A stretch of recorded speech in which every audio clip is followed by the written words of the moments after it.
What's going on, guys? It's Ed here from ClicksGeek, and today I'm here with Michael Gardiner. What's up, man? How you doing? Hey, Ed. Thanks for having me on. Excited to be here. Absolutely. So you guys know I love lead gen, all things lead gen. And today I brought on an expert in the cold emailing space. It's something we've done a lot of in the past, but never something that we could really scale. We always ran into one or two of the roadblocks that I'm sure we're going to cover today.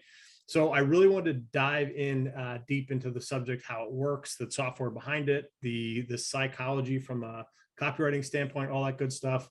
And Michael is the man to talk to about that. So Michael, can you give us like a 30,000 foot overview of who you are, what you do, and we can just hop right into it. Sure. So my name is Michael Gardiner. I'm a serial entrepreneur. I've been so for 7 years. And the whole 7-year period, I've run agency businesses, getting my own clients for cold email. And about 2 years ago, I started offering cold email as my primary service, built a cold email agency. Currently, we have about 12 team members and around 50 clients that are all B2B businesses we do cold email for. So that's the super fast high level overview. Essentially, I spend all day getting meetings for other B2B businesses. Got it. Okay. Why cold email? So cold email is so good in terms of scalability and predictability. So for example, doing outreach on LinkedIn, Twitter, Instagram, Facebook, you have restrictions in place. So it's hard to go over a certain amount of messages per day. Cold calling, I've just never been a fan of. There's obviously ads for clients, but cold email is just so inexpensive, super scalable, really easy to get going. And although there's a lot of competition, there's not many people who do it well. So if you do it well, it's a great way to get meetings. And ultimately, everybody's on their email. Obviously, some industries more than others, but for the most part, you're not going to come across any business owner that doesn't check their email at least once a week. Got it. Okay. You nailed something there. You said scalability. Scalability is something that I've always run into as an issue when running cold email, whether it be emails getting flagged or them going into spam or us getting shut down by the software provider, burning through a domain. So walk me through when you think scalable, walk me through what that is. How does it become scalable? Sure. So there's definitely limitations when it comes to per domain, per email sending volume. And those can be frustrating if you don't know how to maneuver them properly. But for example, I have clients where they have 10 domains and 2 emails on each. So 20 emails they're reaching out to prospects on. So if you want to get hundreds of meetings a month through cold email, you certainly can. I mean, between my agency, we do hundreds of meetings a month between clients. And really, you can give it as much volume as you want. Depends on your industry too, like how big your target market is. I know a lot of your audience is local business marketing agencies. So say pressure washers, there's pretty much limited pressure washers in the United States. That could be an audience where you can realistically hit everybody there if you really wanted to, and do really well. So if you're sending the right volume and taking the measures you need to stay out of spam, then you just continue adding more volume and running tests. And the more volume you're sending, the faster you can get results from your tests, and the more refined your scripts you can get, and ultimately the more meetings you get too. Got it. Okay. Walk me through how the process works, kind of A to Z, just as if I knew nothing about it, how this would all work. Sure. So the first thing you need to do is set up new domains. So we never want to do cold email from your main domains. You want to set up new domains, I buy mine through Google, and redirect them to your main domain. This way, if one of those domains gets flagged as spam, it's not going to have any issue for your website. And you also don't want all of your outreach emails under one domain because, again, it's putting all your eggs in one basket. So for most people, I recommend buying somewhere around 5 domains on Google, and then you can use Google Workspace to buy 2 emails under each domain. So now you have 10 email addresses. So those emails will be something like eds or Ed Stapleton at domain name. And you can have domain name.net, domain-name.net.com, or you can even use your name, abbreviations. Just be creative with those names. Make them similar to yours in this redirect. For example, if you have local marketing, you could have local MKT, MCKT, or local-marketing.net. Once you got those emails set up, you actually run them through what's called a warm-up. It's a bunch of softwares you can do. It's for you: Warm-Up Inbox, Lemwarm, Instantly.ai. These are softwares where you plug your email in, where it's going to send emails back and forth to other people doing the same thing over a period of time, which basically tells your email provider that you're a high volume sender and not to be concerned or worried that you're sending a lot of volume. So you do that for about 14 days, and then you have emails which are less likely to go into spam. because they're good to go. One thing I didn't mention there is something called email record setup, which is a bit too techy to talk about without diving into my screen. So for everybody here, make sure you just go on Google, look up how to set up records for cold email. Tons of videos on it. So once you've got that done, you have a nice technical base to do outreach on. And from each of those emails, you can reach out to about 400 to 600 unique prospects per month, assuming you're following up with everybody 4 to 7 times. So 400 to 600 prospects per month, 5 to 7 follow-ups per prospect. And if you do that, you're most likely fine. Now, that's not saying there won't be an API change or a new change. You got to stay up to date on the news. But if you're following those rules and you're monitoring your email, so if it is going into spam, you either stop it, let it breathe, warm it up again, and restart. But as long as you're following that technical process, that handles most of the staying out of spam. And then, sometimes domains just will die, which is why you're kind of always setting up new ones as time goes on. So that's the high level technical overview. Really quick on technicalities for sending. Couple great tools out there. Mailshake and Lemlist are both really good, virtually the same price. These are tools that will send your cold emails on an automated basis. You have your script, you plug in your leads, it sends and goes. You can set up what time it's sending, how much volume. My new favorite is called instantly.ai. It's a lot cheaper, especially at scale. The difference is Lemlist, Mailshake, Woodpecker, these other main tools charge you per email, which means the more emails, the more expensive, where Instantly charges you by volume, not per email. So for some context, I save around $55,000 a year switching from Lemlist to Instantly. So that's kind of a tech stack. Obviously, we can dive more into how to get leads, how to write your offer, appointment setting. But just from a technical overview, those are some names and things people can Google and dive deeper into on their own if they're looking to make sure they don't have the frustration of going into spam. Got it. Very cool. Okay, so took some notes here. You said 400 to 600 prospects per month, and then 5 to 7 emails per month. So that would make sense where you're having multiple emails. So you're not really only prospecting 500 people a month. It could be 5,000, but you spread that out and spread the risk out across multiple emails. Is that true? Yep. Absolutely. Okay. Spreading out the risk there. And also we have 2 emails per domain. So if we ruin a domain, we only have 2 emails knocked out. Because one thing I see all the time is people try to be cheap and just start with, 1 domain and 1 email. It ends up backfiring. They do all the work for a tiny volume of campaigns. They don't see that much results, and then they go into spam. So you're better off to spend a couple $100, get set up right. Okay. So let's assume for a second that they follow your copywriting formula, which we haven't even covered yet, but let's assume for a second they do. Out of those 500, average 500 prospects per email that are going to get those 5 to 7 emails, how many leads do you expect to get out of that? Someone that's raised their hand is interested for a next step conversation.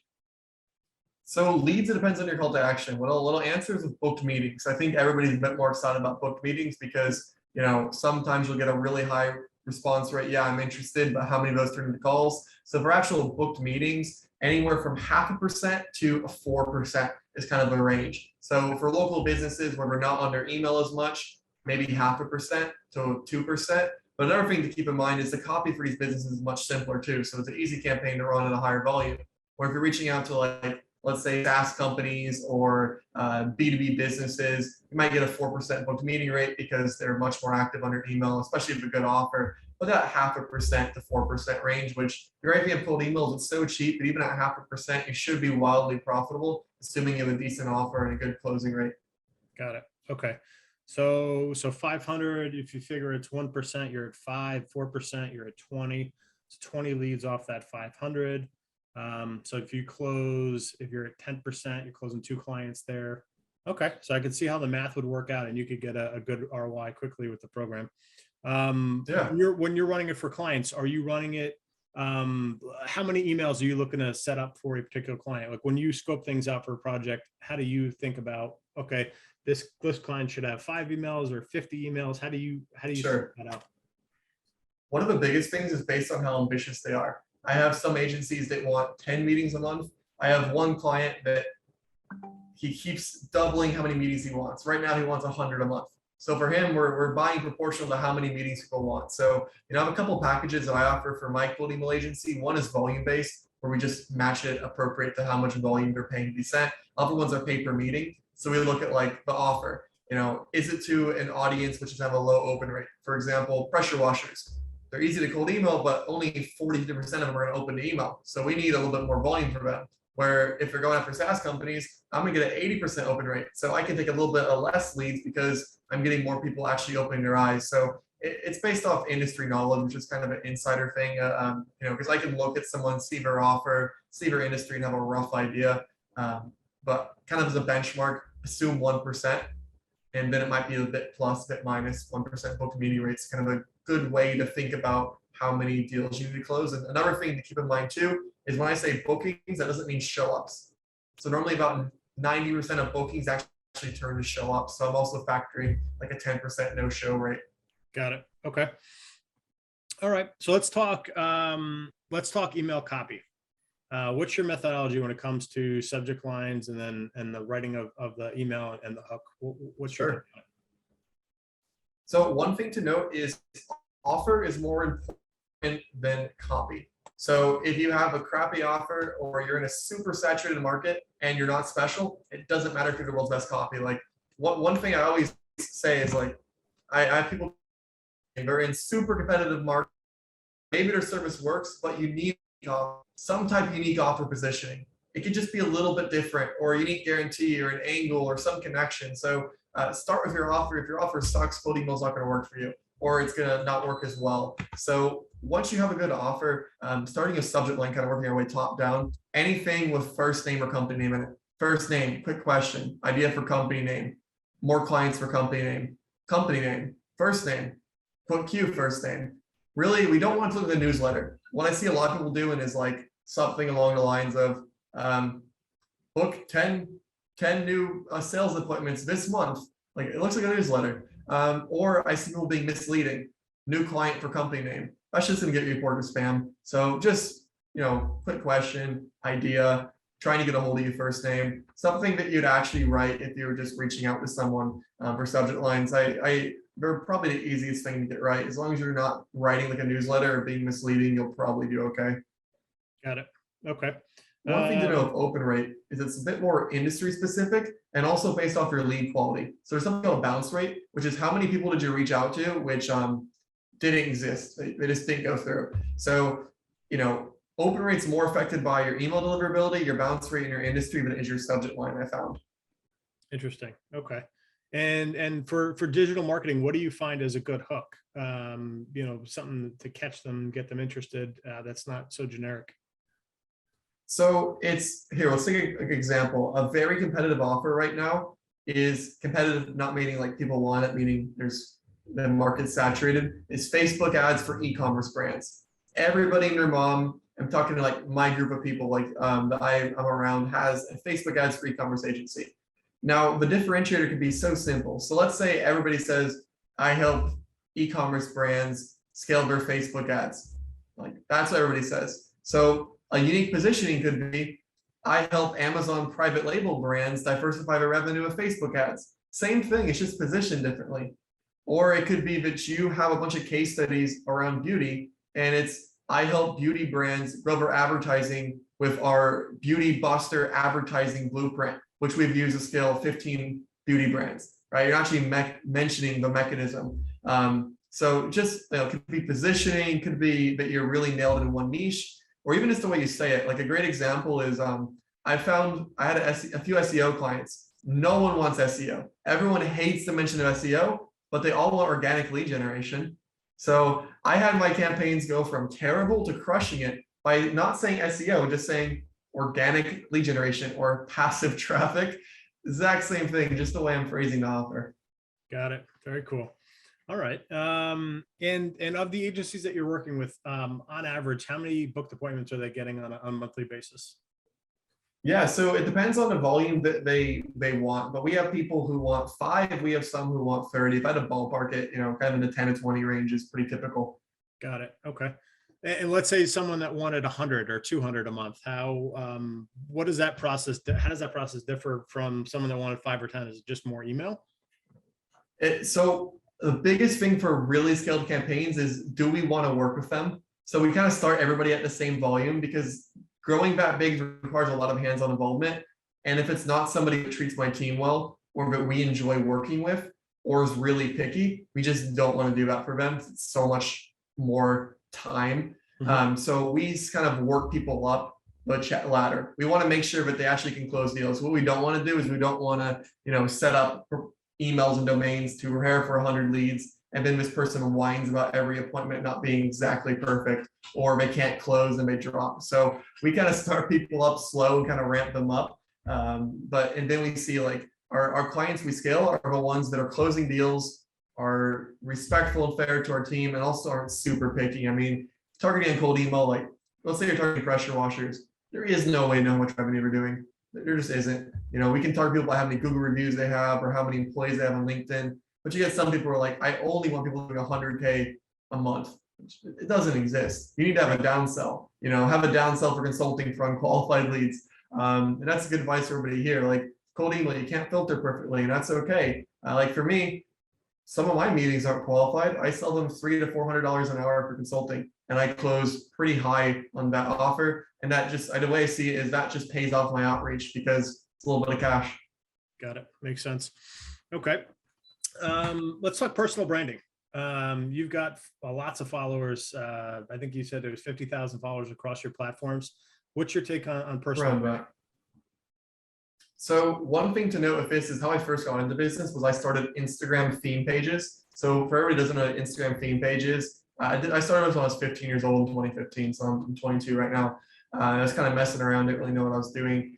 And I would start like an Instagram page based around like luxury watches or fast cars or hot girls or tropical travel, like whatever topic I felt was fun. And I was just growing them for the heck of it. And then I had people who started asking me to buy promotions for their affiliate marketing funnel or their e-commerce brand or their info product. And I would, they would pay me 20, 30 bucks. And sure enough, that actually grew into over 1 million followers between all those pages within, I guess, a year and a half, a year. And I ended up selling that. But that's kind of how I got into learning how important followers can be for instant traffic. So I just started slowly growing my followings. And, now I have, 20 something K on Instagram, 40 on TikTok, 2,000 on Facebook and Twitter.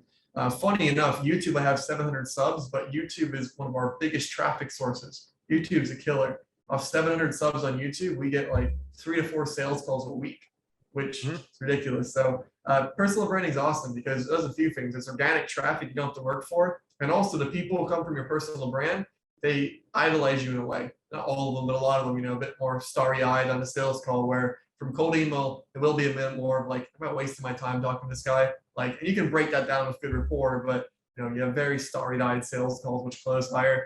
But networking is great too, because like, for example, having 10K followers allows you to DM people and have them answer much better than having 0. Because everybody with followers gets tons of DMs, and it's hard to tell who's credible. But if someone has followers, it's just easier to filter them that way. So like I use my built out profiles for networking to meet a bunch of people, which is great. So we got traffic, we've got networking, and also credibility. It's nice that when I reach out to somebody, they can look me up and they can find me on a podcast, a website, LinkedIn, Instagram, YouTube. I even use my YouTube videos in my outreach, relevant YouTube videos. So it's overall been, like, I would say that 50% of my clients have come from my personal brand and another 50% from outreach.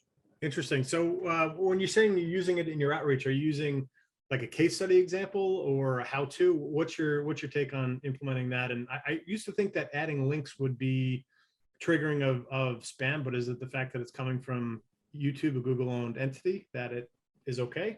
Sure. So what I'll do is, like, if it depends what I'm selling, right? So some people care, some don't. I'm actually going to use my client for this example because he's more relevant. I have a client who offers marketing services, and he has a much bigger following than me. He's Instagram verified, 4 million followers, YouTube 100K plus. And what I just put in the signature is like, if you'd like to learn more about me, Google my name. And that's like a really cool flex that people responding, kind of joking, like, wow, I looked you up, let's talk. But even just, people can look up my name and they can see about me, just having my signature there. Or if I tag my Instagram, I won't use a link. I'll just do like Instagram at Michael R. Gardiner, LinkedIn Michael Gardiner. And you don't want to use too many links, but using links on occasion won't kill you. So I only link if it's like really relevant. So random example, I was doing outreach to TikTok brands recently and TikTok agencies recently. And I recorded a YouTube video how to get clients with cold email for TikTok agencies. And that link was important enough that I would rather have a little bit worse deliverability, but attach it. That's going to help my conversion. Got it. Okay, that makes sense. Interesting. So on personal branding, are you more education based or more fun? What's your take on that side of things? So with personal branding, I have never been ultra consistent. I know there's guys that are religious to it. They have great branding. I kind of have two parts of it. I have the aspirational part where it's I don't live a luxurious life, but I live a pretty cool life. I go to a new country. Like last year, I think I took like 45 flights or something. I was all over the place. This year, not as much. So, people in an aspirational view see me traveling and having all these cool experiences. Little do they know the fancy resort I post in Thailand, for example, last weekend actually cost me $25 a night. But they have like the aspirational side, which helps for, let's say, selling how to start a business. And then I have the content side, more educational side, which helps for reinforcing my expertise and credibility for people I'm selling my services to that are not like how to start a business services. Got it. Okay. Let's jump into the digital nomad side of things. So you're a traveling entrepreneur, been all over the world. What got you into that? So funny enough, when I was 18, I wanted to go to India originally for charity reasons. My church had always supported a charity organization. I was just curious to visit it and to help out a little bit there. And I was just old enough to book a plane ticket. My parents didn't want me to go alone. Reasonable request. They said I had to bring a friend. I think that was their way of saying no one's going to go with them. So I played a curveball, and I had my business, man. Like at 18, I was already doing well, making some decent money. I had virtual assistants at the time, with majority of them being in Bangladesh. So I told my parents, okay, I'll find a friend to go with me. I messaged my favorite virtual assistant in Bangladesh. His name is Rafat. I said, Rafat, if I pay for your plane ticket to India, will you travel around India with me for 3 weeks? And he's like, yeah, sure. He'd never left the country, never been on a plane. And I told my parents, yeah, I've got a friend. He's going to meet me there. And I met my virtual assistant in person for the first time in my life. He was like 27. I was 25, I don't know, 25, 26, whatever. Met him in person, and we traveled for 3 weeks together, and he's one of my best friends to this day. When I met him, he had never been on a plane, never left his country. He's now been to 5 countries and taken like probably 20, 30 flights. That's awesome. So he's been one of my traveling buddies. That's very cool. When did you let your parents into the little ruse you pulled on them? After the fact, or did they kind of catch it was after flights were booked, I'm pretty sure. I don't remember exact timeline, but it was kind of funny because I had him FaceTime them, and I forgot and I remember they were like, oh, okay, where are you based, Rafat? Kolda, Bangladesh. Where? Oh, like southern Bangladesh. And yeah, but he was an awesome dude. Because he spoke Hindi, Bengali, English, so he was a great translator too. And yeah, just been one of my best friends. I actually lived with him in Bangladesh for a few months too. Know all his family, know all his friends. So there's a tiny little village area in Bangladesh, like not a big city, in Kolda, where pretty much everybody there knows the white teenager who spent an abnormal amount of time walking around the streets talking to people. That's awesome. I'm also 6'7" for some context, so I really stand out. Yeah. Gotcha. Wow, that's awesome. That was actually going to be my next question. What did his family think of the strange white kid flying him over? That's pretty awesome. Yeah. So it was Bengali men. It's a very conservative Islamic country. So all of them are Muslim, and the men are. It's kind of a cultural thing. I don't know if it's a religious thing or cultural thing. So forgive me if I'm wrong if you're listening. The men don't like to smile because it's feminine to smile. So I remember meeting his dad, who had like the harshest face, and I wasn't sure how to like gauge it. But turns out he just absolutely adored me and was so confused because Rafat was living in a city, but his family lived in a village. So village, think a bit more ramshackle housing, not really roads, like no one goes there. I remember going to the village to his home, and he had his whole family there to receive me because it was like the first time a white person's ever been to the village. It was a big deal. I only saw his mom one time because in their culture, the women do all the cooking, and they kind of stay in the kitchen where there's a curtain where you can't see them. But I remember it was a really big honor because they don't normally come out, but she came out very briefly to kind of smile at me and look at me, which that may seem like a small gesture, but culturally that was a really big and kind gesture. Yeah, it was a great experience. But yeah, my big goofy lanky ass running around. And one thing I thought I'd mention is I travel with like really short shorts. Like I like thigh highs, which you have a culture where most guys are wearing jeans and long sleeve shirts even in the heat, and you have me running around in my thigh highs with a bunch of tiny Bengali men. It's quite the scene. Oh wow, that's awesome. What's the favorite country you've been to? So for visiting Bangladesh, but it's terrible for work. Internet on and off, water on and off, electricity on and off, constant honking, just terrible for work. I did not get much done in Bangladesh. But I love it for visiting. It's super exciting and you feel like a real raw adventure because no one goes there. Another cool thing about Bangladesh is obviously it's inexpensive, but also in America, I really don't like tipping culture. And in Bangladesh, they don't have tipping culture, which makes tipping all the more fun. Because what I would do is I would tip people on occasion their monthly salaries, which was just so fun to see their reaction. So that was a really fun thing to do there. I would like go to a barber and give them $100, and they make 75 a month. So that was really cool. That's awesome. That part was quite fun. So that was my favorite like raw travel experience. Bangladesh, India is great too. But for living and working, I'll give a few I like. So I really like Thailand, which is where I'm at right now. Thailand's awesome for everything but time zone. I'm up till 2 a.m. every night. Right now it's not too late, but it's 10 p.m. So Thailand's great besides the time zone. Mexico City is surprisingly safe and doesn't really live up to all the bad reputation that other parts of Mexico has. Great for time zone, really great place to work, cheap, affordable, good food, good people. And give one for Europe. Czech Republic is really good. So those are kind of my top 3 spots to like settle down for a little bit longer. Got it. What's your country count? How many countries have you been to so far? This is one of those topics where I have to stop myself from explaining too long because it depends what you consider a country. I want to go to every country in the world, and I'm basing that on UN member states, which was 196. Out of that count, I've been to 25. If you're counting countries with a passport, for example, like Puerto Rico is a country, that I'm at 30 or 31. Got it. And I know you being an analytical person, you've mapped out how long it's going to take you to get to the 100% goal.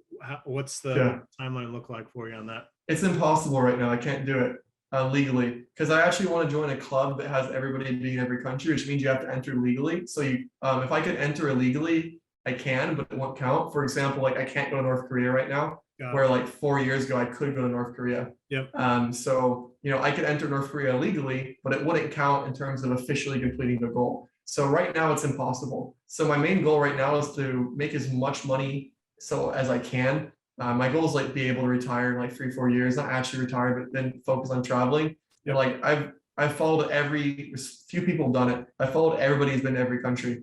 And a lot of times you have to fight over a petty visa for 6-7 years. So it just depends. Also with COVID, it's impossible too. So doesn't matter if you're not needle, then there's less places you can go. If you are needle, then there's more places you can go, but there's still some countries that are entirely closed.